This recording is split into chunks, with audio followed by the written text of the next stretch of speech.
손장관님 그랬어. 네, 안녕하세요. 안녕하세요. 지난 한 주 어떻게 지내셨는지 뭐 난리도 아니었습니다. 중앙 정치 무대는 중앙 정치 무대대로, 또 지역은 지역대로 날씨가 너무 좋은데 또 축제들이 뭐 여기저기서 이루어졌었잖아요. 어떻게 지내셨는지 얘기 좀 해주시죠. 저는 뭐 이제 지난주 정말 지역에 축제가 많아가지고 지난주에도 제가 말씀드렸지만 이제 안성에서 지난 주말에 이제 포도 축제가 아주 성황리에 잘 끝났고, 포도 축제. 예, 또 다음 주말에는 안성의 자랑인 남사당 바우더기 축제가 또 일주일 정도 예정이 돼 있습니다. 그래서 많이들 방문해 주시면 좋을 것 같고요. 근데 요즘에 어쨌든 날씨가 굉장히 좋고, 또 이제 코로나 때문에 3년 동안 행사를 못 하시다가 이렇게 하게 되니까 너무나 많은 시민들 참여 속에서 아주 즐겁게 잘 되는 것 같습니다. 엊그저께는 우리 안성 종합운동장 제일 큰 데에서 김경호 가수 돗자리 콘서트를 했는데 한 4,000명, 5,000명 가까이 오신 것 같아요. 정말 많은 시민들 오셔가지고 아주 덕분에 저도 이제 즐거운 주말 보내고 왔습니다. 네, 우리 평택도 마찬가지로 요즘 읍면동 체육대 한참 하죠, 그죠? 우리 이번에는 네, 한 군데 남았어요. 8개 동이 한꺼번에 어제 저희 토요일 날 체육대회를 했는데 그 막 천막에 다니면서 막걸리 한 잔, 두 잔 먹다가 나중에 이게 기분이 절로 막 좋아지고 막 그랬는데, 우리 평택은 특징이 이제 주한미군, 세계 최대 주한미군이 상주에 있잖아요. 그래서 한미 관련된 그 문화 행사들도 많아요. 그러면 이제 그 주한미군 가족들이 와서 우리 전통놀이 그런 거 같이 막 제기차기 하고 뭐 윷놀이 하고 이런 게 그 이제 민간외교로 그 이제 한번 그런 경험을 하고 자국으로 돌아간 그분들은 평생 있지 않을 거 아니에요? 그래서 그런 그 국제 평화 도시로서 그런 것들도 많이 지금 그 행사들이 많이 열리고 있어요. 그래서 거기 같이 갔었는데 하여튼 그런 활동들 주말에 계속 돌면서 그런 정신없이 지냈고요. 네, 예. 저는 지난주에 우리 그 이재명 당대표께서 부산에 오셔가지고 타운홀 미팅 네. 했습니다. 부산시당에서 이제 사전에 몇 명 정도 오실까 해서 권리당원들 대상으로 한번 돌려봤는데 순식간에 500명이 넘어가지고 당일날 뭐 이렇게 신청 안 하신 분들까지 오셔가지고 한 2시간 가까이 굉장히 즐겁고 재밌는 아이돌급이에요? 아 아이돌. 너무 이런 재밌어가지고 거 특기죠, 특기. 네. 우리 대표님의 장점이 그대로 이렇게 매력과 장점이 그대로 뿜어져 나오는, 그리고 덕분에 뭐 우리 부산시당 입장에서도 혁신안을 현장에서 바로 받을 수 있어서 좋았고, 예. 제가 토요일 날 또 시당에서 그날 오셨는데 바로 못 하신 분들이나 또 그날 참석 못 하신 분들 또 시당에 오셔가지고 혁신안 제안도 받고 하는, 계속해서 이제 혁신을 주제로 일을 하고 있고요. 저는 이제 그러다 보니까 주말에 지역을 다녀야 돼서 주말에 저희 예, 요즘 청소년들이 자기들 손으로 축제를 만들어서 많이 하고 있어요. 그래서 요즘 친구들 춤솜씨가 장난이 아니에요. 제가 지난주에 우리 지역에 우리 청소년 페스티벌 갔다가 아이들 춤솜씨에 깜짝 놀라가지고 저도 어깨 들썩들썩 하다가 왔습니다. 예. 우리 최고님 동네는 대도시죠? 네. 대도시도 읍면동 체육대 이런 거 합니까? 아니요. 그런 거 없어요? 그래요? 네. 안 해요? 평택, 안성 이제 이런 데만. 네네. 저희는 난 뭐 서울도 하는 줄 알았던데. 그러니까. 읍면동 체육대회는 없어요. 저희만 해도 네. 체육대회는 아니었고요. 체육대는 아니고. 주민총회를 축제와 연결해서 다 하시더라고요. 이게 3년 만이잖아요. 대면으로 이렇게 행사를 할 수 있는 게. 그러니까 정말 그 지역, 그러니까 동 단위로 된 그 총회를 축제와 연결해서 하니까 동네 주민들이 거의 다 나오신 것 같았어요. 제가 이 그 깁스한 다리로 정말 몇 개 동을 다녔는데 가는 곳마다 정말 우리 주민들 그동안 못 봤다가 이제 진짜 뭐 한 몇 년 만에 뵙는 그런 기분이잖아요. 선거 때 보고 진짜 이번에 실제로 새롭게 뵙는 분들 너무 많으니까 다들 인사가 새날에서 잘 보고 있어요. 그죠? 그 얘기 하죠. 그리고 뭐 TV에서 많이 봤어요. 뭐 이런 식으로. 그리고 현수막으로 늘 응원하고 있어요. 뭐 이런 말씀들을 해주셔서 저도 제가 직접 대면할 기회가 적었지만 이렇게라도 열심히 한 부분에 대해서 주민들이 다 알아주고 계시구나 해서 굉장히 뿌듯했던 지난 한 주였고요. 그 페북 보니까 그 우리 조끼 비슷한 거예요. 선거 때문에. 네네. 그런 게 되게 눈에 확 띄더라고요. 좀 민망하긴 했거든요. 아니, 선거 분위기였어.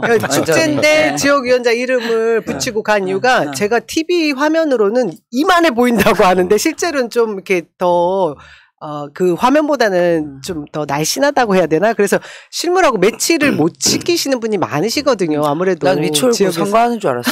그거 보고 선거하는 줄 알았어. 그거 가능하다는 거 제가 알려줬잖아요. 예, 저는 저도 만들었는데 막 어색해서 어색했어요, 뭐 사실. 살짝 입다 보고 이게 이제 원예방에서 다 이제 유행이 됐는데 저도 이제 얘기 듣고 피켓 만들어가지고 피켓하다가, 체육대회 입장할 때 피켓 들고 앞에서 있으래요. 네. 그러고 이제 개막식 끝나면 조끼 이름하고 당 이름 새긴 조끼를 입고 마을 부스마다 다 돌고. 아니 근데 제가 왜 여쭤봤냐면 이 읍면동 체육대회가 없는 지역에 정치하시는 분들은 굉장히 좀 안타까운 게 많습니다. 제가 봤을 때는 왜냐하면 세상에서 제일 맛있는 음식이 읍면동 체육대회 할 때 우리 새마을 부녀회원님들께서 그렇죠. 솜씨 뽑는 현장에서 끓여주는 이 육개장, 육개장, 네. 부침개. 근데 이게 읍면동 체육대회는 없어도 뭐 새마을 부녀회, 뭐 행사, 뭐 새마을 행사 이런 것들이서 가면 그 육개장은 맛볼 수가 있는데 그 대도시는 아무래도 이게 많이 모이는 행사들이 아무래도 조금은 농촌 지역보다는 조금 작죠. 저희 이제 지역위원장들 그리고 원내에 계시는 국회의원들은 지난 주말 페이스북이나 뭐 본인의 SNS를 보면 지역 활동하느라고 정말 열심히 했던 한 주말이었고 한 주였는데 우리 시민들은 지난 박근혜 탄핵 정부 전국대와 마찬가지로 엄청난 인파가 또 도심에서 모여서 집회를 하는 그런 모습을 연출했거든요. 청계천 광장에서만 있었던 게 아니고 수원, 뭐 부산, 또 뭐 각 지방마다 지금 이제 제가 보니까 부시가 자꾸 살아나고 있는데 어제 그 청계천 현장 모습은 진짜 지난 탄핵 때의 사진인가 의심이 들 정도로 정말 많이 모이셨더라고요. 그러니까 정치권에 지금 발 담고 있는 저희 같은 직접 정치를 하는 사람들은 아직까지는 그곳에 발을 디디기 조금 당론으로 채택되지 않은 부분이 있어서 여러분과 함께하지 못했지만 마음은 다 비슷하다라는 거 먼저 말씀을 드리고요. 요새 최고위원회의가 또 아주 실방이 엄청난 인기를 끌고 있습니다. 저 때문이죠. 그럼요. 우리 최고의 셀럽 서은숙 최고위원님 그 실제 분위기가 어떤지 좀 알려주세요. 저는 최고위원회의가 대략 어떻게 돌아갈 것이다. 어차피 우리가 다 공개로 보니까 그렇게 보는데 뭐 비공개회의에서 회의하는 것도 제가 깜짝 놀랄 정도로 굉장히 자유로운 분위기 또 굉장히 형식이나 어떤 이 관례에 얽매이지 않은 그런 분위기에서 회의가 진행되고요. 특히 우리 대표님의 장점 아시잖아요. 디테일에 강한 당대표. 힘드시죠? 아니요, 즐거워요. 우리 방송이 카메라 들어오기 전에 마이크 들어오기 전에는 아니 잠을 안 주무십니다. 막 이런 얘기 했었는데 아니, 제가 그 트위터 테러 당하셨죠? 깜짝 놀랐어요. 토요일 날 저녁에 그날 제가 잠을 늦게 잤기 망정이지 한 12시 반쯤 돼서 대표님한테 문자가 온 거예요. 지금 트위터에 부산 지역의 어느 곳에 현수막이 안 붙어 있다고 하는데 시당위원장 빨리 답변 달아주세요 이러시는 거예요. 그래서 제가 바로 답변 달았죠. 부산 시당위원장입니다. 확인하고 조치하겠습니다. 그랬더니 대표님이 또 저를 또 오래간만에 그 트위터에서 특친소를 해주신 거예요. 쏟아지는 마팔 요구를 받느라고 밤새도록 두드리다가 용량이 차서 제가 다음 날로 넘겼는데 그러니까 대표님이 그러신 거예요. 이게 우리 당원들이 지금 굉장히 많잖아요. 근데 당대표님의 트위터 특친이 70만 명이에요. 그러니까 웬만한 우리 당원들은 다 들어가 있다는 얘기예요. 앞으로 우리 지역에 현수막 달려 있는지 안 달려 있는지 이제 우리 원내위원장님들 뿐만 아니라 다 이렇게 의원님들이 조금 긴장하셔야 될 것 같아요. 이게 당원들이 민주당의 이런 효용성 있는 민생 정책들을 아무것도 소개해 주는 것이 없어요. 우리 현수막 제대로 붙여서 현수막 정치 잘해야 되는데 이게 이제 앞으로 실시간 점검되고 있다라는 것을 명심하셔야 될 것 같아요. 아니 그 스타일은 우리 대변인단에도 그래요. 그렇죠. 대변인 방을 본인이 만드셨어. 그래서 우리를 초대해. 우리가 초대한 게 아니라 그리고 한 12시쯤 되면 하나씩 올려요. 이렇게. 그렇죠. 기사를 하나 이렇게 올리면서 좀 이렇게 이런 식으로 시각적으로 이렇게 대비되게 표현을 하고 와닿는다. 뭐 이런 식으로 조언도 하고. 맞습니다. 사실 그게 보이지 않는 엄청난 중압감이죠. 그래서 지금 사실 대표님은 현수막과 SNS를 최대한 활용하는 것을 굉장히 중요하게 생각하신 거예요. 언론 환경이 일단 나쁘기 때문에 우리 1인 미디어들이 할 수 있는, 당원들이 할 수 있는 이런 것들을 극대화시키자라는 것을 굉장히 중요하게 생각하시는 것 같아요. 하여튼 이재명 대표님은 좀 잠 좀 주무셔야 됩니다. 아, 제가 지난 대선 때 아주 그 시달린 거 생각하면은 그렇죠. 새벽 4시에 다 한 번씩 다 기억이 다 있으셔요. 자, 이런 민주당이 달라졌어요. 예, 이 기운으로 저희 정치 1번가 네. 자, 출발해 보도록 하겠습니다. 정치 1번가 116회. 늘 기호 1번만 할 정당이 있습니다. 2016년부터 시작된 기호 1번은 2030년, 2040년, 2050년에도 계속될 것입니다. 1번 민주당의 정권 교체를 위한 연구 공부 방송, 1번 민주당의 정권 교체를 위한 서동요 방송, 정치 1번가 116회 시작하겠습니다. 안녕하세요. 저는 인천 동구 미추홀구 지역위원장 남영입니다. 예, 저는 더불어민주당 대변인 겸 평택을 지역위원장 김현정입니다. 반갑습니다. 네, 민주당 최고위원 부산시당 위원장 서은숙입니다. 안녕하세요. 안녕하세요. 경기도 안성 지역위원장 직무대행 맡고 있는 윤종군입니다. 반갑습니다. 윤종군 직무대행이 제일 높은 것 같아요. 그쵸. 길어. 아니 저기 정진성 뭐 비대위원 뭐 위원장 뭐 다 직무대행 뭐 이런 걸 하도 많이 봐가지고. 왜 우물우물하세요? 똑바로 얘기하세요. 아니 눈빛이 갑자기 레이저가 나왔어요. 했는데. 조만간에 더 높이 올라가겠습니다. 우리 그 첫 번째 주제로 이 외교 참사에 대한 얘기를 짚고 넘어가지 않을 수 없지 않습니까? 오늘 아침이었죠. 도어 스태핑에서 윤석열 대통령이 무슨 얘기를 할까? 진짜 다들 굉장히 귀국하게 해야 되나? 말게 해야 되나? 뭐 이 걱정부터 했는데 좀 더 체류하시고 더 연구하고 오셨어야 되지 않았을까요? 저는 그 도어 스태핑에서 국민을 향해서 그 발언한 모습을 보면서 이제 정권의 몰락을 본인 스스로 뭔가 꼭지를 따려고 애를 쓰고 있구나라는 생각을 했는데 한번 그 얘기부터 해보죠. 저는 정말 유감 표명할 줄 알았어요. 진짜로. 그냥 뭐 우리가 바라는 수준은 아니더라도 그냥 다른 얘기 하다가 그냥 흘려서라도 잠깐 할 줄 알았더니 이렇게 국민의 생명과 안전을 위해서 동맹이 중요한데 그 동맹을 해할 수 있는 잘못된 보도에 대해서 진상을 규명해. 이렇게 발언할 때는 정말 상상을 못했어요. 그죠? 그리고 그 영상을 우리 온 국민이 다 봤잖아요. 그거를 전 세계에 보도 다 된 거를 그 본인만 그렇게 생각했으면 진짜 그러면 바로 그 일이 벌어진 다음에 김은혜 홍보수석이 바로 해명을 하든지 15시간 동안 가만히 있다가 느닷없이 그렇게 얘기하는 거 깜짝. 그리고 또 윤석열 대통령이 그렇게 생각을 딱 하면서 김대기 비서실장 그리고 저기 대통령실뿐만 아니라 국민의힘 주호영 원내부터 각 의원들까지 전부 다 똑같이 그냥 그 가짜뉴스 그 문제를 제기하고 MBC를 찾아가서 항의하겠다 이런 얘기까지 하고 심지어는 MBC와 우리 박홍근 원내대표 간의 정원 유착까지 지금 이 정도까지 나가고 있는 그런 상황이잖아요. 정말 대단히 이거는 그냥 사과 한마디 하면 끝날 그런 문제를 이렇게 판을 자꾸 키워가지고 국민들을 화나게 하는지 저는 도저히 이해가 안 돼요. 제가 어제 이제 우리 오늘 방송 큐시트를 딱 받고서는 제가 이렇게 메모해 놨었거든요. 아무리 강심장이라도 이런 망신 참사를 벌여놓고 어떻게 카메라 앞에서 최소한의 유감평을 하지 않을 수 있겠냐. 카메라예요. 발음 똑바로 하세요. 카메라 앞에서 최소한의 유감 표명을 하지 않을 수 있겠냐. 요렇게 얘기를 하려고 그랬는데 역시 상상을 초월하는. 무엇을 하든 상상 그 이상. 정말 어떻게 이제 그런 발상이 나올지. 근데 저는 오늘 아침에 이제 윤석열 대통령 도어 스태핑 하는 거 얘기를 들으면서 한동훈이 개입한 느낌이 좀 살짝 나더라고요. 그러니까 예전에 이제 그 검언 유착 있었을 때 초기에는 이제 그런 프레임으로 많은 이제 공격을 받고 이랬었는데 그거를 교묘하게 이제 이용해가지고 권한 유착으로 이렇게 프레임을 바꿔서 빠져나갔잖아요.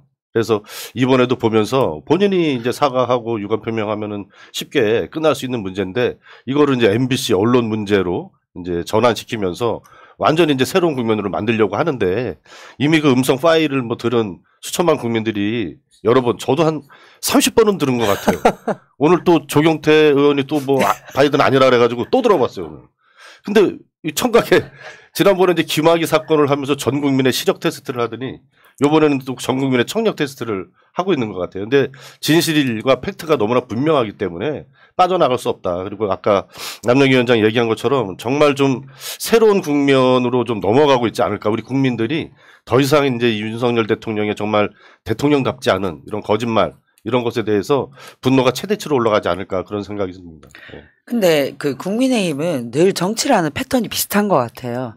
이렇게 판을 키워 나가서 마지막에 이제 이 욕설로 시작한 것을 정언유착으로까지 가지고 가는 이런 판 키우는 정치를 계속하다 보니까 이게 이번 외교 참사에도 자기들이 정권을 잡고 있음에도 불구하고 똑같이 이런 것들이 이 행태들이 반복이 되는 것 같아요. 오늘 그 정청래 최고위원이 그 얘기 하셨어요. 진상규명을 왜 하냐. 대통령이 얘기하면 된다. 아니 무슨 우리 모든 국민들이 다 들었는데 다들은 눈과 귀를 구속하라고. 네, 압수수색할 것도 아니고 진짜 국민들 귀를 압수수색해라 뭐 이렇게 얘기할 정도로 이미 다 나와 있는 이야기를 이렇게 키워간다는 것 자체가는 이해가 잘 안 되고 그랬다 치더라도 수습하는 과정에서 사과를 안 하는 것도 그렇지만 오늘 그 변희재 TV에 보니까 그런 얘기 하더라고요. 15시간 동안, 아까 김현정 대변인 말대로 해명이 15시간 뒤에 나왔잖아요. 근데, 그 보도 나오고 난 8시간 뒤에 보수 유튜버들이 날리면으로 들린다라는 얘기를 올렸대요.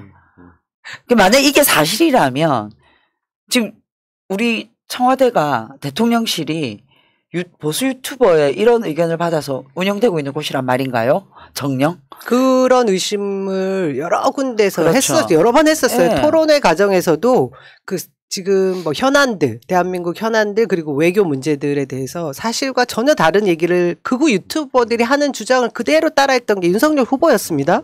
근데 이번에도 또다시 지금 날리면으로 누가 만들었나라고 봤더니 그거 유튜브 어디선가에서 시작을 했고 그것을 그대로 대통령실에서 받아서 해명이라고 한 것인데 자 우리가 그 타임테이블을 따라가 보면 제일 처음에 이 문제가 생겼던 그 현장으로 돌아가 봐요. 그러면 그 자리가 그 결핵, 에이즈, 말라리아 세계 그 굉장히 심각한 전염병에 대한 풍토병에 대한 그 예방 치료 목적의 기금을 마련하는 자리였지 않습니까? 글로벌 펀딩 자리였는데 이 자리에서 바이든이 애초에 원래 미국에서 출연하는 그 기금보다 많은 60억 불을 계속해서 출연을 하겠다라는 이야기를 선거를 앞두고 하는 것이죠, 사실은.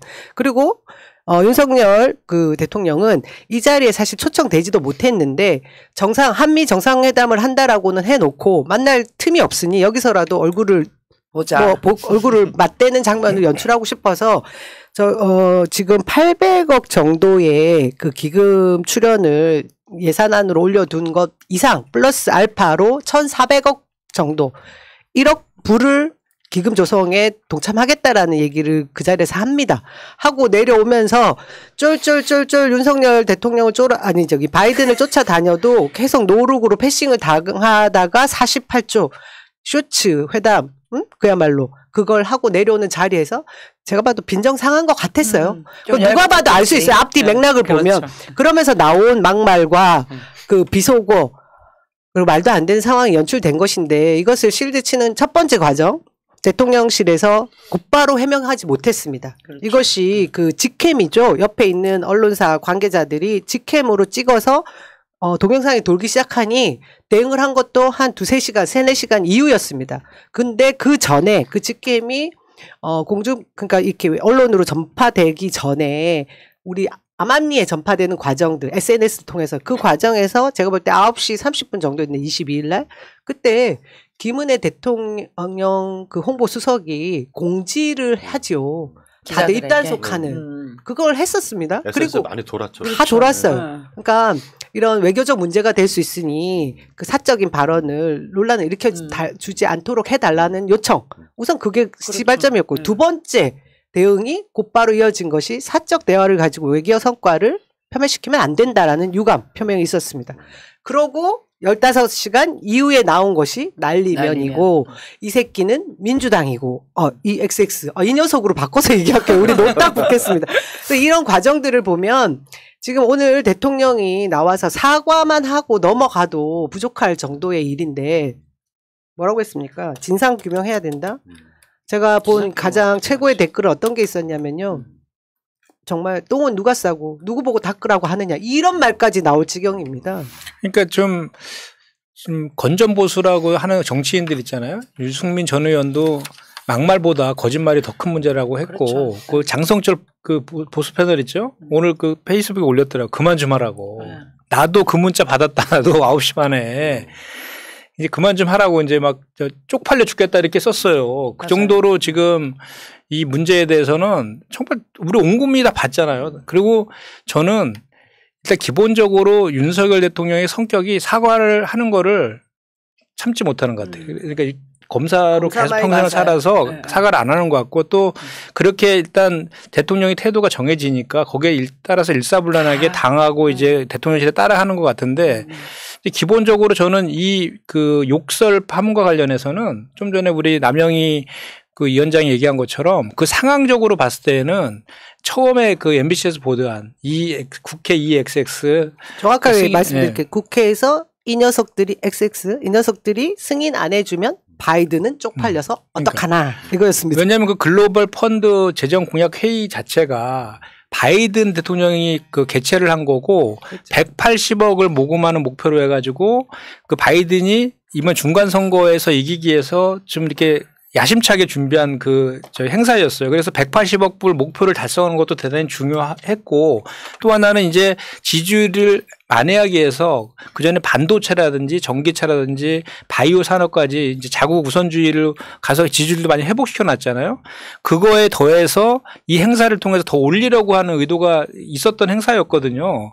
그래서 그 행사 때 그 바이든이 미국 의회에 협조를 요청하는 내용의 연설도 하거든요. 그런 상황에서 그 뒤에 이제 뭐 48주 동안 말씀하신 것처럼 저는 플랜 B를 작동했다고 하는데 이해가 안 되는 게 아무리 플랜 B라 해도 바이든 대통령은 이쪽으로 갔다 저쪽으로 갔다 각국 동산들한테 인사하기 바쁜데 거기만 쫓아다니면서 눈치 보고 딱 들어갔는데 그래도 플랜 B라고 하더라도 한미 간에 얘기된 거 아니겠어요? 근데 어떻게 우리 쪽만 3명이 서 있고 바이든 대통령 혼자밖에 없고 그죠? 그런 상황에서 이게 무슨 플랜 B인가라는 생각도 들고 그 상황적으로 봤을 때 나와서 한 그 워딩도 그 이제 저는 이렇게까지 생각하고 싶지 않은데 여기는 이 정부는 하도 설마가 현실이 되니까 미국 의회랑 대한민국 국회를 구별하지 못한 것 같아요. 그것도 네. 아주 무식해. 우리는 승인이라는 말을 안 쓰죠. 그래. 아니 그래서 누가 봐도 앞뒤 맥락상으로 봐도 이 XX 그리고 바이든이잖아요. 오죽하면 그 봄바람 휘날리며 이 노래를 날리면만 들어가면 바이든을 넣어가지고 봄바람 히바이든이라고 이런 개사하는 패러디들이 판을 치고 있냐고. 근데 이게 진짜 국격을 저는 이게 우리가 지금 다 이해가 안 되잖아요. 그리고 오늘 대통령의 도어 스태핑이 이걸 더 키우고 있어요, 지금. 이제 이 과정에서 지금 자꾸 묻히고 있는 게 대통령이 외국을 순방을 하고 돌아왔는데 도대체 당신이 뭘 하고 왔느냐. 귀국 보고를 통해서 국민들에게 내가 이번에 캐나다 가서 이런 걸 하고 한일 간은 이런 걸 하고 한미 간은 이런 걸 했어요 라고 보고를 해야 되는데 보고할 내용이 없는 거예요, 지금. 그래서 나는 혹시나 아니 너무 국민한테 보고할 게 없어서 그냥 이 한 몸 희생하자. 지금 이러고 있는 건가? 하는 생각이 들 정도예요. 우리가 대통령이 이 외국을 왔다 갔다 한다는 것은 진짜 김은혜 대변인이 그 얘기 했잖아요. 총성 없는 전쟁을 치르고 왔는데 전쟁을 치르고 와서 성과가 무엇이고 사상자가 얼마나 났고 이거를 보고해야 되는데 지금 내가 무슨 말을 했는 거를 진상을 규명해야겠다라고 얘기하는 이렇게 판을 키워가는 것은 귀국 빈손으로 돌아온 것에 대한 그게 아닌가 하는 생각이 좀 들어요. 네, 네. 오늘 이 도어 스태핑이 제가 느낌에는 굉장히 좀 분기점이 되지 않을까 싶어요. 그러니까 지금까지 우리 국민들은 제 느낌엔 그렇습니다. 윤석열 대통령이 좀 준비가 안 되고 대통령답지 않은 이런 모습을 또 여러 이제 뭐 정책적인 측면이나 외교, 해외 순방 과정에서 보여줬지만 그럼에도 불구하고 이제 집권 초기 때문에 좀 어느 정도 양해를 해주는 이해를 해주는 이런 게 있었단 말이에요, 국민들이. 그래도 좀 시간이 지나면 나아지겠지, 좀 더 잘하겠지, 수정이 되겠지, 개선이 되겠지 이런 이제 마음과 시선으로 윤석열 대통령의 행보를 그동안 이렇게 좀 지켜봐 오셨다고 생각이 들거든요. 근데 오늘 도어 스태핑에서 한 것이 정말 새빨간 거짓말로 이렇게 입증이 되면 최소한의 어떤 그런 기대 이런 마음이 이제 싹 사라질 거예요. 그러면 그 다음에 나올 게 뭐겠어요? 탄핵이죠. 이제 본격적으로 그런 얘기가 지금 뭐 정치를 제도권에서 하는 사람들은 입에 올리기가 힘든 그런 단어지만 국민들 마음속에서 이제 그 지점으로 향해 갈 수밖에 없는 그런 방향을 이미 윤석열 대통령이 오늘 도어 스태핑을 통해서 스스로 경로를 그렇게 만들어버린 거 아닌가. 저 같은 생각에 네. 방향을 그쪽으로 틀었는데 네. 오늘 도어 스태핑을 그 윤석열 대통령이 그렇게 발언을 하면서 그들이 그러니까 바라는 그 전략은 저희가 볼 때 딱 세 가지입니다. 아까 우리 서은숙 최고위원이 말씀하신 대로 성과 없는 외교 순방에 대한 일단 뭐 덮어 시선 가리기 하나 있을 것 같고요. 또 하나는 제가 볼 때 MBC를 이 김에 어쨌든 정리하려고 하는 언론 이렇게 좀 타격을 주려고 모습이죠. 우리가 네. 볼 때는 본인들은 괘씸했던 거 아니에요. 그동안 바른 소리 계속하고 어떻게든 가만 놔두지 않겠다. 압수수색 하던 대로 하겠다. 뭐 이런 지시를 가이드라인을 내리는 것 같았고요. 또 하나는 진짜 중요한 문제가 있습니다. 조문 없는 조문 외교. 거기에서 왜 출발 시각이 애초에 7시에서 오전 9시로 변경되었는지 이것이 정말 영국 정부와 상의가 됐고 영국 왕실에서 바라는 대로 된 것인지 아닌지를 외교부 문서로 저희가 조사를 해야 될 부분이 있습니다. 이게 그렇지 않고 저희가 의심을 하고 있는 천공의 그 뭐 지시대로 아니면 조언대로 변경된 외교 일정이라고 하면 이것은 최순실에 버금가는 국정농단 사건 아니겠습니까? 저는 이 세 가지를 막기 위한 전략으로 다시 확전을 시키는데 민주당과 그리고 MBC와의 그 언론 정언 유착으로 이렇게 몰아가거든요. 저는 이 디테일에 절대 저희가 빠지면 안 된다고 생각하고요. 우리는 우리가 물을 수 있는 그 질문들 계속하고 국정조사도 해야 되고 그렇게 싸워 나가야 되는 게 맞지 않나 싶거든요. 진짜 사악한 것 같습니다. 일단 당에서는 운영위원회 소집 요청을 지난주에 있어서 묵묵부답이어서 네. 다시 한번 오늘 또 요청을 했고요. 그 좀 전에 말씀하신 그 이제 정원 유착 관련해서는 이 팩트로 이렇게 보면은 확인이 돼요. 네. 그러니까 지금 그 요지가 그거잖아요. 저기 박홍근 원내대표가 9시 30분경에 최고위원회에서 첫 발언을 한 이후에 30분 뒤에 MBC가 최초로 자막을 넣어서 방송을 했다. 그래서 둘이 MBC와 더불어민주당이 이렇게 유착해서 한 거다. 이건데 그 다들 아시겠지만 그 문자 있잖아요. 대통령실에서 저 기자들한테 이거는 사적 대화이고 외교적 문제가 될 수 있으니까 보도를 자제해달라는 요청 문자 보내잖아요. 그 문자를 받고 그 기자단 단톡방에다가 그 내용을 올리면서 의견을 묻는 문자를 공유한 게 있거든요. 그게 9시 59분이에요. 40분부터 나갔습니다. 네, 9시 59분이었고 그다음에 그 논의 결과 우리는 보도해야 된다라고 결정한 게 9시 6분이에요. 그럼 이미 기자들은 다 알고 있었던 거잖아요. 그 이후에 9시 30분에 박홍근 원대가 얘기한 건데 어떻게 이게 MBC랑 연관이 되는 겁니까? 그리고 MBC가 자막을 넣어서 이렇게 방송을 한 거 의도적으로 이게 사실인 것처럼 왜곡시키려고 한 것이다라고 주장하는데 그렇게 따지면 본인들이 주장하는 거는 그 배현진 의원이 앞에 이 XX도 그렇게 안 들린다라고 막 우겨대고 날리면은 말린 문이고. 네, 그리고 그러니까 언론사에서 본인들이 취재한 내용을 본인들이 표현할 수 있는 방법으로 하는 게 뭐가 문제예요. 본인들은 맘대로 막 해도 되고 이거는 진짜 그리고 또 하나 안 짚을 수 없는 게 지난번에 언론개혁법 할 때 가짜뉴스 방지법 소위 우리 당이 이렇게 할 때 극렬 반대한 게 국민의힘 당이잖아요. 이제 와서는 왜 그렇게 거꾸로 자기네들한테 불리한 방송이 나오니까 가짜뉴스라고 그렇게 얘기하고 있는지. 그러네요. 예, 참.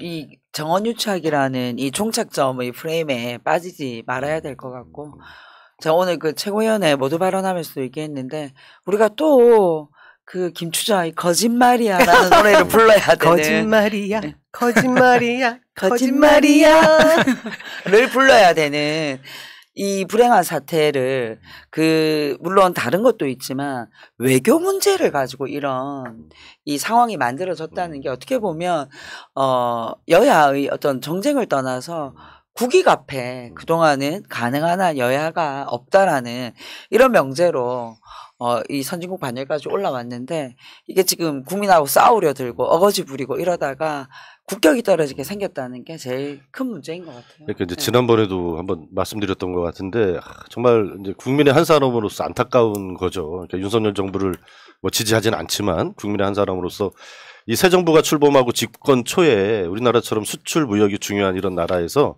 외교가 정말 중요하잖아요. 그래서 집권 초에 이 국민들 지지율이 높고 국제사회에서 대한민국 대통령이 도대체 어떤 사람인가 이런 궁금증이 있을 때 외교의 새 지평을 열어나가는 거거든요. 그래서 보수정부지만 노태우 정부 때도 북방외교 잘했다고 지금 전 국민이 보수진보를 떠나서 칭찬하는 것이고 문재인 대통령 때도 신남방 신북방 정책을 통해서 우리의 경제 영토를 엄청나게 넓히고 있잖아요.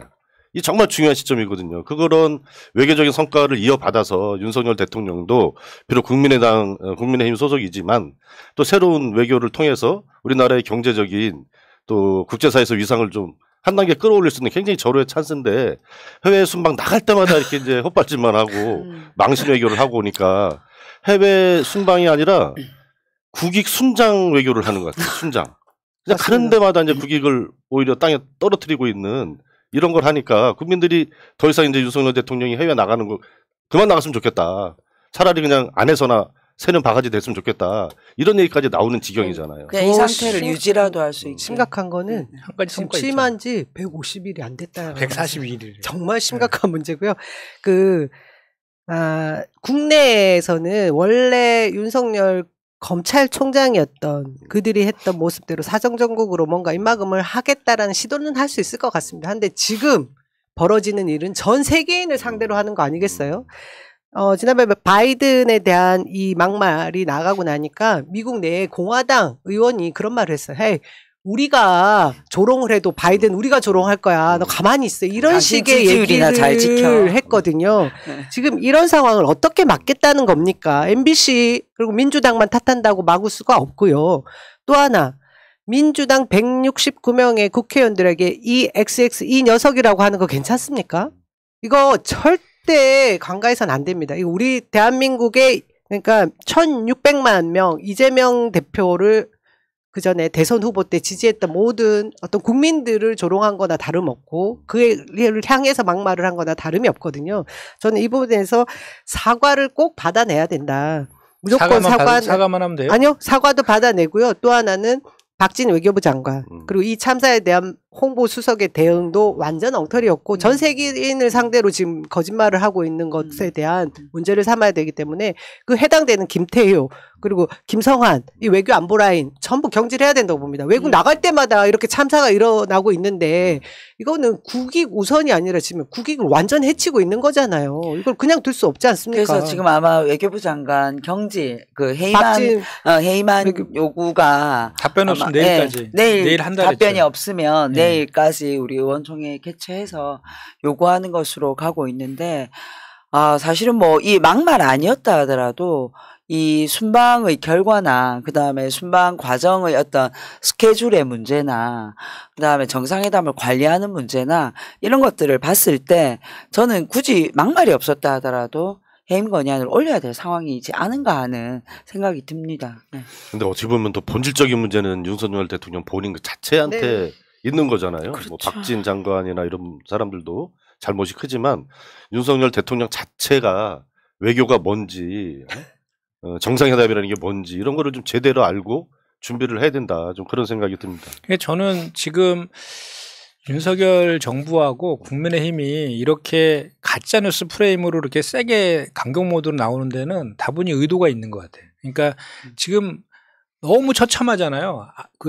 이제 예를 들어서 당내 상황도 이준석 전 대표가 제기한 가처분 신문길이 내일 모레 열려 있고 인용될 가능성이 높잖아요. 근데 이제 그 윤리위에서 어떻게든 제명시켜야 되는데 지금 윤석열 그 발언 때문에 지금 자중질환에 이렇게 난처한 그런 상황도 있고 또 김건희 특검법 발의가 되어 있는데 그거에 대해서 국민들이 해야 된다는 여론이 훨씬 높잖아요. 그리고 윤석열 정부의 검찰 수사가 공정하지 못하다는 것도 60% 훨씬 넘고 있고 10월 달에는 이제 국정감사가 이제 막 시작되잖아요. 그러면 이런 상황 속에서 그런 실정들 그리고 그 정치 탄압하는 모습들이 국민들한테 많이 비춰질 거잖아요. 그래서 지금 뭐 지지율이 더 떨어질 때도 없는 상황에서 이제는 강하게 프레임으로 이게 반격을 좀 해야 되겠다. 그래서 일단 우리 집도끼라도 좀 강고하게 잡아야 되겠다는 맞아요. 절박함이 지금 반영되어 있는 것 같고요.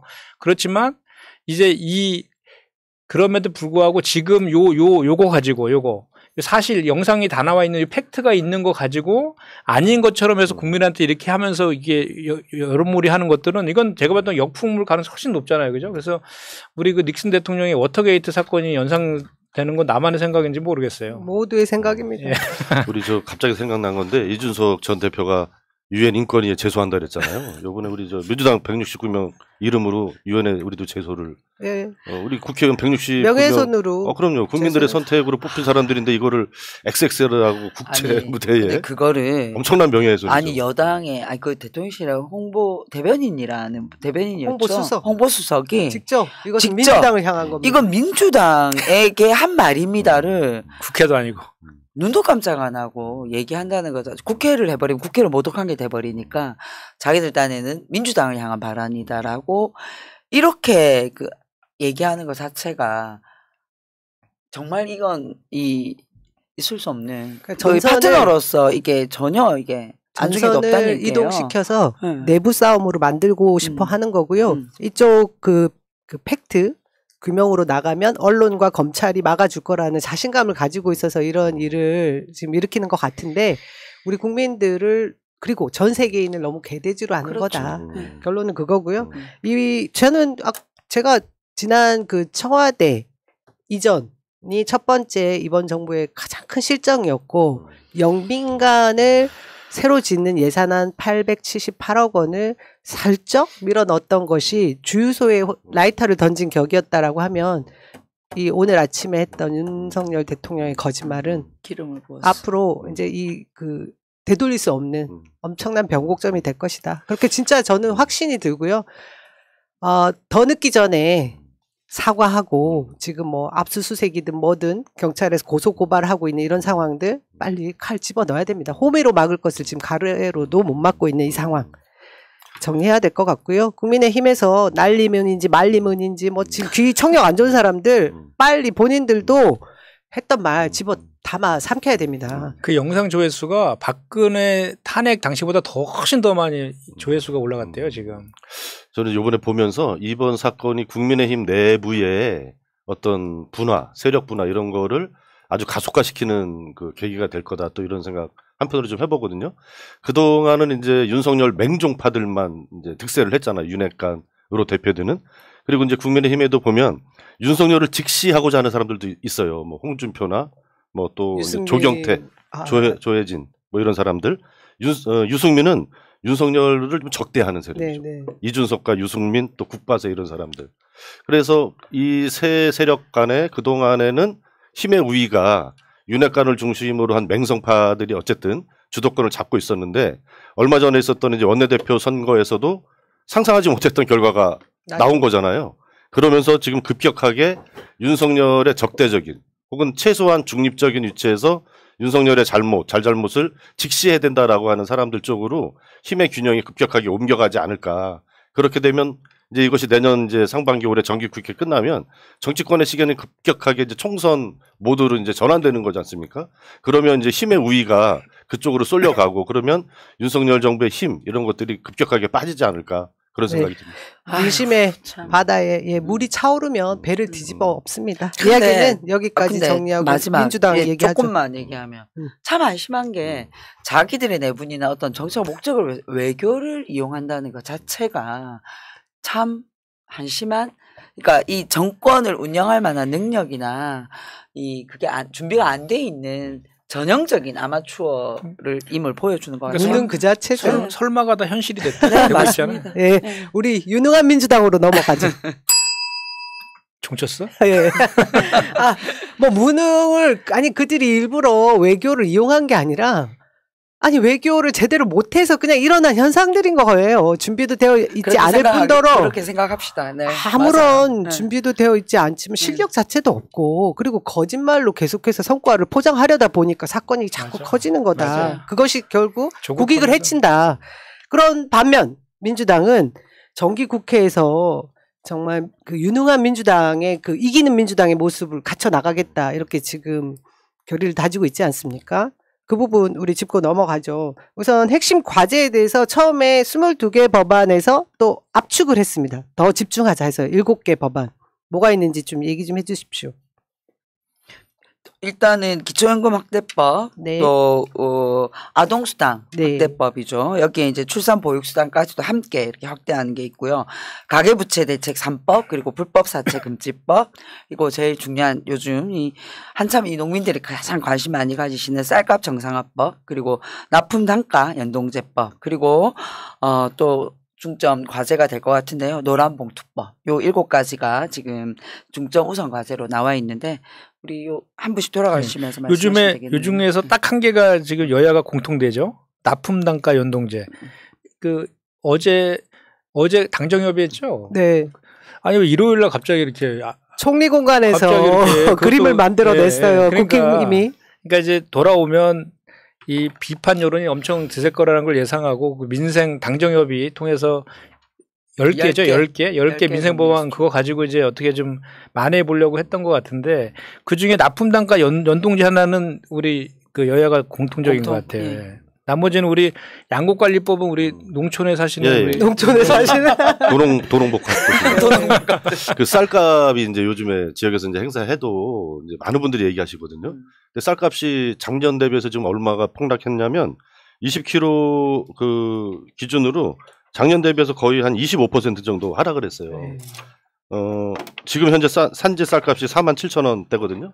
그러니까 생각을 한번 해보세요. 어떤 공산품이 1년 만에 25%까지 이렇게 가격 변동이 있는 게 어디 있겠어요. 그러니까 정말 농민들은 그야말로 이제 피눈물을 흘릴 수밖에 없는 거죠. 근데 지금 이제 여야 간에 이견이 있는 것은 어쨌든 당정 협의를 해서 45만 톤을 시장 격리하는 것은 수용을 했어요. 그리고 민주당에서 이재명 대표를 중심으로 해서 이제 강력하게 요구를 했기 때문에 그거는 이제 수용을 했는데 중요한 것은 양곡법 개정을 민주당을 하자는 거고 저쪽 국민의힘은 그거는 반대하고 있는 거지 않습니까? 근데 일시적으로 쌀 이제 과잉되는 것을 시장 격리하는 건 그야말로 임시 방편이거든요. 구조적으로 문제를 해결할 수는 없어요. 그래서 민주당에서는 지속적으로 양곡법 자체를 이번 기회에 개정을 하자 이렇게 이제 주장을 하고 있는 거고요. 여기까지가 이제 현실이고 근본적으로 왜 이제 쌀값 문제가 계속해서 이렇게 나오느냐 그거에 대해서 조금 추가로 좀 말씀을 드리면 결국은 쌀 생산량하고 1인당 소비량하고 이 간극이 점점 더 좁혀지지 않고 벌어지는 거예요. 한 기사에 난 건데요. 2005년도에 우리나라 쌀 생산량이 476만 톤이었다고 그래요. 근데 2021년 작년에 388만 톤으로 19%가 감소를 했습니다. 근데 1인당 쌀 소비량은 2005년도에 한 사람이 1년에 81kg를 먹었어요. 근데 작년에는 무려 30%가 감소된 57kg밖에 먹고 있지 않아요. 네. 그러니까 쌀 생산량은 19%가 감소했는데 1인당 쌀 소비량은 30% 가까이 이제 감소를 한 거예요. 그러니까 이 격차가 이제 줄어들지 않고 더 벌어지고 있는 거죠.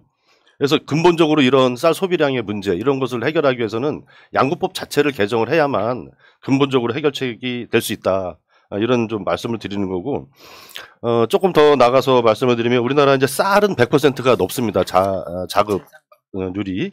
근데 밀은 0.5%밖에 안 돼요. 그리고 옥수수도 0.7%밖에 안 되고 우리나라 국민들이 정말 많이 드시는 콩도 자급자족률이 6.6%밖에 안 돼요. 그러니까 너무 많은 식량 자원들을 해외 이제 수입에 의존하고 있는 거죠. 그래서 제가 봤을 때는 이제 이 쌀값을 구조적으로 해결하기 위해서는 첫 번째로 다른 식량 작물에도 직불금제를 좀 확대해야 되지 않느냐. 좀 이런 생각이 듭니다. 지금은 쌀만 직불금으로 하고 있는데 다른 여타의 식량 자원들의 자금률이 워낙 낮기 때문에 거기까지 이제 직불금을 확대할 필요가 있겠다. 이런 말씀드리고 그다음에 두 번째는 요거는 이제 우리 민주당 당론하고 약간 좀 다른 견해이기도 한데 우리나라가 이제 경제유전법식 해가지고 절대 농지를 전환시키는 거를 거의 안 해주고 있어요. 이 총량을 엄청나게 이렇게 틀어주고 있단 말이에요. 근데 실제로 시골에 가보면 지금 이제 쌀의 생산량이 워낙 이제 많아지고 있기 때문에 절대 농지를 이제 유지하는 요 정책도 조금 바꿀 필요가 있지 않느냐. 그래서 농민들이 적절한 사유가 있을 때는 좀 매매를 좀 원활하게 할 수 있는 방향도 좀 재검토해야 될 때가 됐다. 좀 이런 생각이 좀 들고요. 그다음에 마지막으로는 그래도 우리나라가 쌀 이제 생산량이 많음에도 불구하고 이렇게까지 쌀값이 이제 폭락하고 이렇게 되지 않았던 이유는 김대중 대통령 때부터 해서 이제 북한에 이제 쌀을 우리가 지원을 해왔지 않습니까?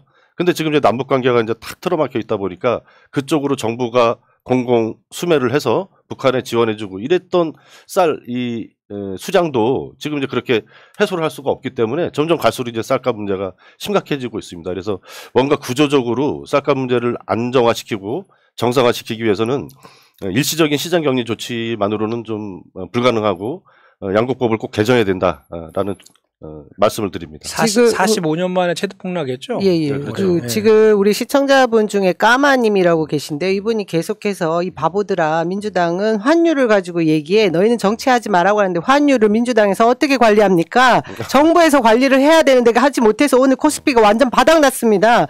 지금 미국의 한미 정상회담을 하면서 통화 스와프를 해결해 내라고 했는데 그 얘기 통짜도 못 꺼내고 정부에다가 항의를 해야죠. 민주당은 행정부의 입법 과정들에 대한 법안들을 뒷받침할 수 있는 역할을 하는 것입니다. 근데 저희 보고 지금 정치하지 마라고 말씀하시는 거 잘못 알고 계시고요. 다른 곳에 가서 항의를 해주셨으면 좋겠다는 말씀 드리고 싶습니다. 너무 화를 냈네요. 쌀값 정상화에 대한 부분에 저한테 우리 당원들이나 국민들이 아이디어를 주면서 굉장히 심각한데 북한에다가 좀 지원을 하면 안 되겠느냐. 여태까지 그래왔죠. 후진국에 주면 안 되겠네 이런 얘기를 하시는데 지금 유엔 제재 때문에 북한과 저희가 제대로 지금 교육을 하지 못하는 상황이기 때문에 저희도 답답한 부분이 있죠. 그러고 양국관리법을 채택을 해서 이것을 통과를 시켜야 기본적인 법안을 제정해둔 상태에서 안정적인 쌀값을 유지시킬 수 있다라고 얘기하고 있지만 국민의힘은 반대하고 있습니다. 이것을 민주당에서 힘있게 통과시키겠다고 하는 것이니까요. 이것이야말로 정말 경제 식량 안보를 지켜내고자 하는 민주당의 역할인 것입니다. 그러니까 근본적인 이 차이가 발생하는 이유가 성일종 국민의힘 정책위원장이라는 사람이 발언한 걸 보면 그냥 농산물을 시장에 맡겨두면 된다. 정부가 너무 과잉 개입하면 안 된다. 이런 논리예요. 그러니까 민주당 쪽은 식량 문제를 식량 안보 이런 관점에서 이제 접근을 하는 건데 그냥 국민의힘은 그냥 시장 논리에 맡겨두는 거죠. 이런 근본적인 차이가 있고 성일종 정책위원장이 이 양국법에 대해서 사회주의법 이런 식으로 포퓰리즘이라고 계속. 아니 이게 지금 뭐 60년대 70년대도 아니고 어디다 갖다가 사회주의를 붙입니까? 그러니까 정말 이런 얘기를 농민들이 많이 아셔야 돼요. 정말 저 사람들의 인식이 얼마나 정말 농민들의 이런 피눈물을 무시하고 하는지를 이번 기회에 정말 좀 다 알았으면 좋겠습니다. 거기에 더해서 노란봉투법도 지금 사회주의 법이라고 하면서 강하게 반대하고 있죠. 네, 그래서 지금 국민의힘에서 지금 이 국면 전환을 하기 위해서 민생 법안을 들고 이제 이렇게 하는 건데 그 중에서 이제 좀 전에 얘기했던 양국관리법하고 노란봉투법이 대표적인 포퓰리즘 법안이라면서 이제 반대하겠다 이렇게 이제 입장을 정했죠. 좀 전에 양국관리법 관련해서도 이제 좀 전에 우리 윤종군 위원장이 다 설명했지만 이 이제 농가 소득 보전 외에도 식량 안보의 중요한 시각이 있는데 그런 거에 대해서는 그냥 너무 그냥 일방적으로 이렇게 정략적으로 접근하는 거 아닌가 하는 아쉬움이 있고 노란봉투법 관련해서도 마찬가지예요. 그러니까 노란봉투법을 무슨 황건적 보호법이라 그러고 민주노총 방탄법이다 이렇게 무슨 색깔과 이념 그런 거를 더 씌워가지고 이렇게 좀 이념 대결로 이렇게 몰고 가려고 프레임을 짜려고 하는 것 같은데 전혀 내용을 들여다보면 그렇지 않거든요. 그러니까 윤석열 대통령이 입만 열면 하는 얘기 있잖아요. 글로벌 스탠다드 있잖아요. 그죠? 이게 이제 노사 관계에서의 글로벌 스탠다드는 ILO예요. 이제 국제노동기구 네. 있잖아요. ILO 협약이 그건데 우리나라는 선진국 세계 10대 강대국임에도 불구하고 그 ILO 협약을 아직도 두 개는 그에 가입하지 못하고 있는 노사 후진국이 오명을 지금 쓰고 있거든요. 근데 이 내용을 들여다보면 뭐냐면 우리 이제 이번에 대우조선해양 보면 알겠지만 그 하청 노조에서 파업을 한 거잖아요. 근데 하청 노조의 그 근로조건, 임금을 결정할 수 있는 당사자는 대우조선해양이라는 원청인데 법적으로는 그 원청하고 대화를 할 수가 없어요. 하청 노동자들이. 그러니까 하청 노사 간에 아무리 얘기해봤자 하청의 사측의 입장은 똑같아요. 우리 대우조선의 원청에서 결정권이 있어서 우리는 아무런 권한이 없다. 이렇게 되풀이 되잖아요. 그래서 그 막 2달이 넘게 한 평도 안 되는 철제 감옥에 스스로 갇혀가지고 그 농성하고 막 목숨을 건 농성을 했잖아요. 그래서 어쨌든 노사 민정이 다 그 이제 노력을 해서 합의에 이르렀어요. 합의에 이르러가지고 노사 간에는 손배소라든지 이런 거를 하지 않기로 합의했는데 그 원청은 대우조선에서 한 거예요. 손해배상 청구를. 그래서 다시 이게 다시 이게 이제 그 세상에 이제 다시 부각이 됐는데 원래는 19대 2016년도 국회에서도 발의된 법안이었거든요. 그래서 어느 내용이냐면 우리나라의 노사관계를 ILO 정도 수준으로 이렇게 지금 제출된 법안의 내용 보더라도 다 하더라도 ILO의 전체 100% 수준은 안 되지만 좀 이렇게 그 노동자의 범위를 좀 확대해 주자. 그리고 합법 파업의 범위를 좀 더 확대하자 정도가 이 법안의 그 요점이거든요. 지금 보면 좀 전에도 얘기했지만 하청 노동자들은 원청과 대화할 수 없잖아요. 그래서 그 노동자의 범위에 하청 노동자들 좀 넣어주자. 그리고 우리 지금 특수고용 노동자라서 특고 노동자 있잖아요. 특히 우리 코로나19 이후에 비대면 때문에 필수 노동자라든지 뭐 이렇게 택배, 배달 노동자라든지 이런 많은 그 새로운 플랫폼 노동자들 생겨나고 있잖아요. 이런 노동자들이 전부 노동자로 인정을 못 받고 있어요.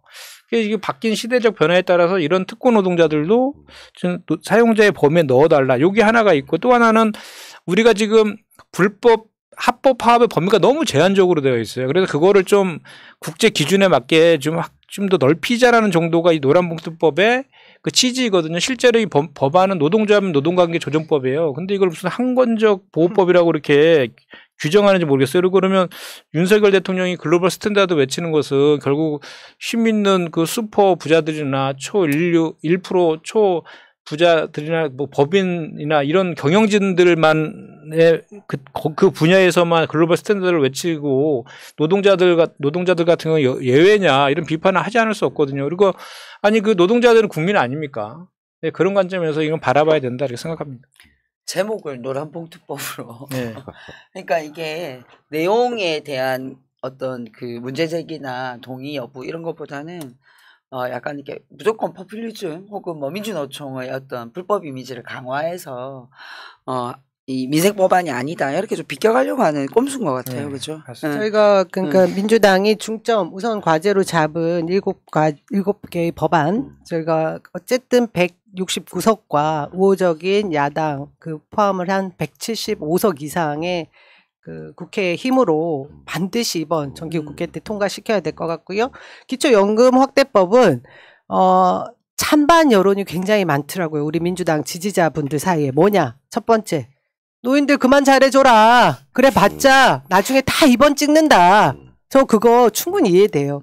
근데 사실상 어르신들이 제대로 된 복지를 누리지 못하면 대한민국 전체의 경제에 미치는 영향도 굉장히 크고요. 또 하나 이 복지적인 그 문제로 접근할 문제도 있지만 하나는 경제 문제로 접근할 수 있는 것이 만 65세 이상 어르신들께 100% 40만 원, 지금 현재 30만 원인 것을 40만 원으로 상향시켜서 지역 화폐나 복지 카드로 지급하게 되면 지역 경제 활성화에 도움이 되는 겁니다. 이거는 반드시 통과시켜서 노인 기본소득 개념으로 통과시켜야 된다. 저는 그렇게 생각하거든요. 저는 이것이 우리 전체 지금 내수 소비시장까지 완전히 얼게 하는 이것을 막아줄 정말 방패막이 될 것이라고 생각하기 때문에 잘 통과시켜줬으면 좋겠습니다. 그리고 지금 시청자분들이 계속해서 어떤 분들이 환율 문제 굉장히 심각하다는 얘기를 하는데요.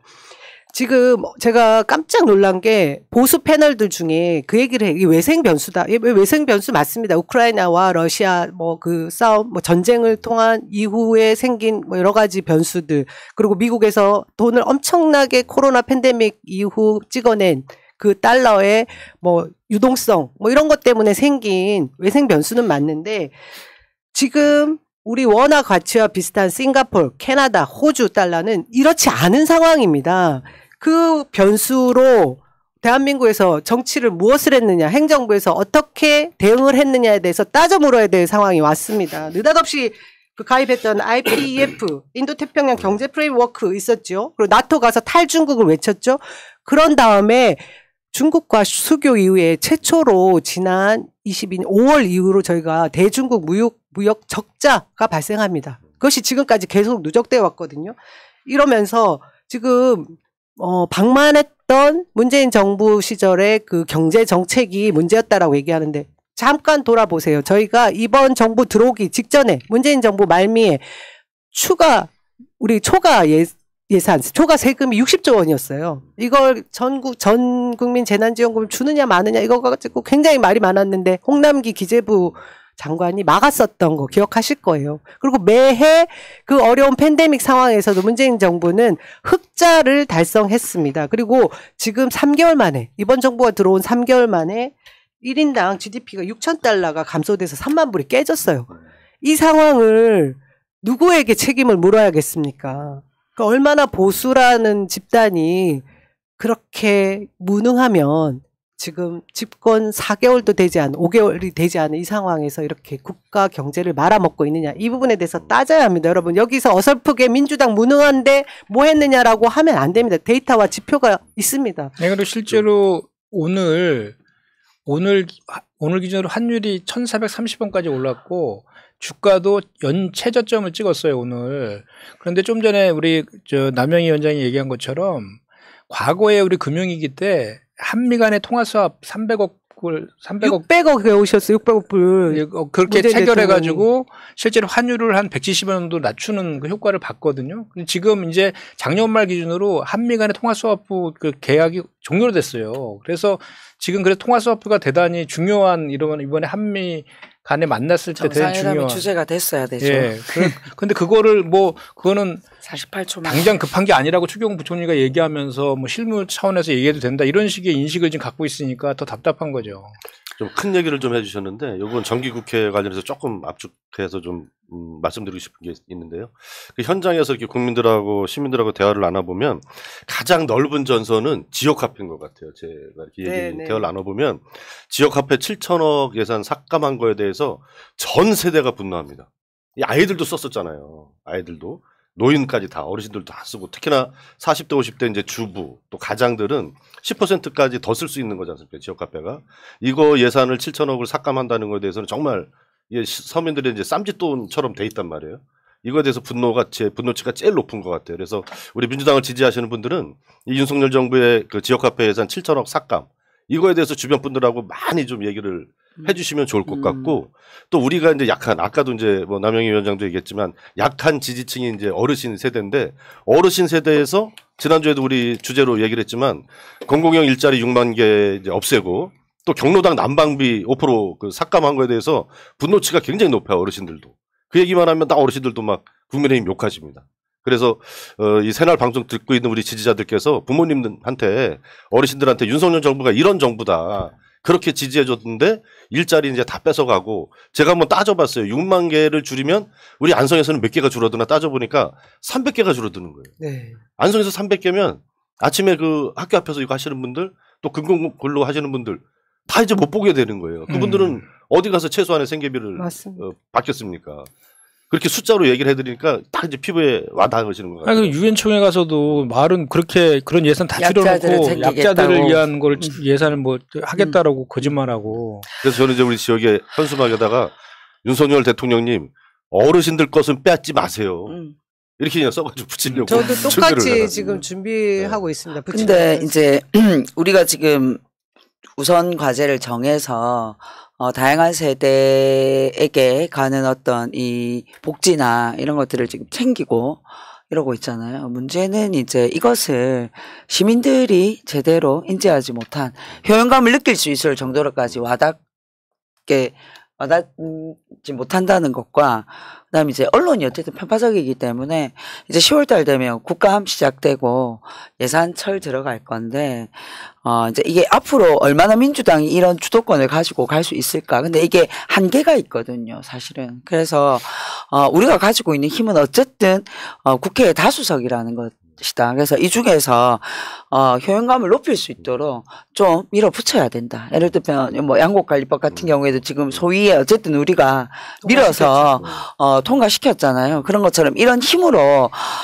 민주당이 마음 먹고 하니까 뭔가 결실을 만들어내는구나라는 거를 좀 보여줄 필요가 있을 것 같아요. 그래서 이번 그 정기국회나 예산에서 목표는 결실을 만들어내는 거예요. 그래서 그걸 통해서 우리가 시민들에게 효용감을 높일 수 있도록 해드리는 이것을 조금 전략으로 잡고 해야 되지 않을까 싶어요. 여기까지는 단독 처리 해도 괜찮을 것 같아요. 네. 또 할 필요가 있을 것 같습니다. 이제 우리 4시 다음에 반드시 배지 달고 들어가서 불도저처럼 할 것 같은데. 자, 이 와중에 그러니까 민주당이 할 수 있는 일은 투트랙입니다. 민생에 관련돼 있는 이런 입법 과제들을 유능하게 해내는 것. 또 하나는 민주주의 후퇴. 윤석열 대통령이 그렇게 말하는 공정과 상식, 법치, 민주주의의 뭐 위기? 그가 그 입으로 얘기를 했더라고. CNN 뭐 인터뷰도 보니까. 그런 것들을 민주당이 막아내는 이 투트랙 전략을 잘해야 되는데 어제 이재명 우리 대표께서 불의를 방관하는 건 불의에 뭐라고 하신 거죠? 불의에 방관하는 건 불의입니다. 불의입니다. 예, 그냥 있으면 안 된다. 행동해야 김대중 합니다. 대통령께서 인터넷 담벼락에라도 뭐 낙서라도 해라 이런 지침을 내리시는 거라고 행동하라고 보거든요. 하셔요. 행동하는 양심.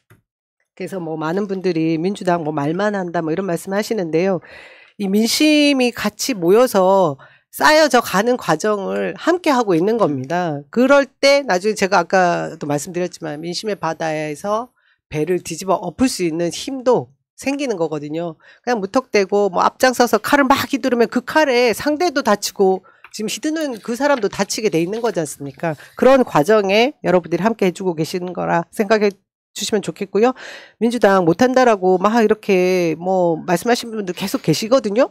민주당 지지자인 듯 하지만 그런 말씀을 계속 하시는 분들 여러분들 그냥 세작으로 인정해 주시고 좀 그만해라 그런 말 하지 말고 믿어 봐주고 힘 좀 모아주자 이런 말씀 해주시면 좋겠다는 생각이 듭니다. 끝으로 한 말씀씩 좀 해주시고 오늘 시간 마무리할까요?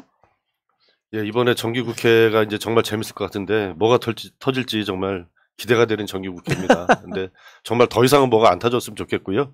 여야가 합심해서 민생 중심으로 해서 제대로 성과 내는 그런 정기국회가 됐으면 좋겠다.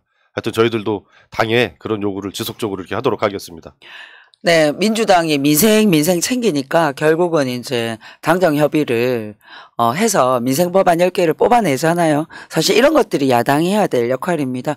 우리는 마지막까지 국민의 민생을 챙기는 이런 것들을 계속해서 시민들과 공유해 나가고 제발 이 아마추어 이 정권의 이런 이 문제들이 좀 빨리 좀 수습 좀 하세요. 수습해서 제발 좀 이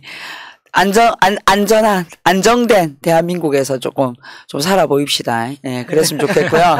그 정기국회에서 어쨌든 우리가 챙겨야 될 민생 법안들이 힘있게 추진될 수 있도록 잘 또 함께 챙겨나가도록 하겠습니다. 네. 국민의힘을 이렇게 걱정해보기도 참 처음인 것 같아요. 우리 너무 걱정이 많아. 애국자니까요.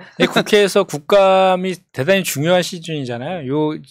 저 두세 달 사이에 요 국감 시즌에서 정말 국정 기조 바꾸는 이유에 대해서 국민들께 잘 이제 뭐 구체적인 사례나 내용을 가지고 확인도 시켜드려야 되고 또 더불어민주당이 그 민생을 챙기는 정당이다라는 인식도 명확하게 심어줘야 되는 그런 과제들이 있는데 그런 기조로 확실하게 좀 잡고 있는 거잖아요. 네. 있고 또 윤석열 정부의 정말 그 뭔가 정쟁을 통해서 국면을 전환하려는 그리고 사정정국 통해서 전 정부 지우기랑 그 정적들을 제거하려고 하는 이런 야당 탄압 이런 것들에 대해서 우리 새날을 시청하시는 거의 대부분 시청자분들은 더불어민주당을 되게 애정하시는 분들이시잖아요.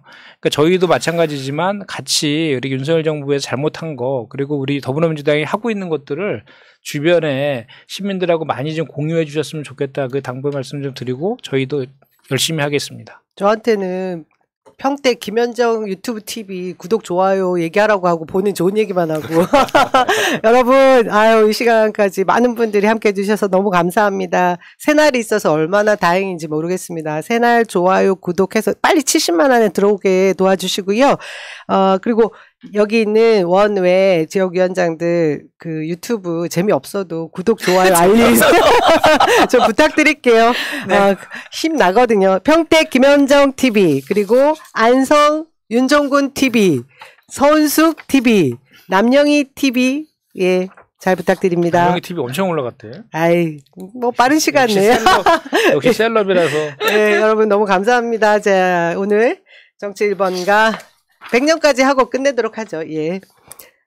늘 기호 1번만 할 정당이 있습니다. 2016년부터 시작된 기호 1번은 2030년, 2040년, 2050년, 2060년, 2070년, 2080년, 2090년, 2100년까지 또 계속될 것입니다. 1번 민주당의 정권 교체를 위한 연구 공부 방송, 1번 민주당의 정권 교체를 위한 서동요 방송, 정치 1번가 116회 여기서 마치겠습니다. 고맙습니다. 감사합니다. 민주주의 평화 통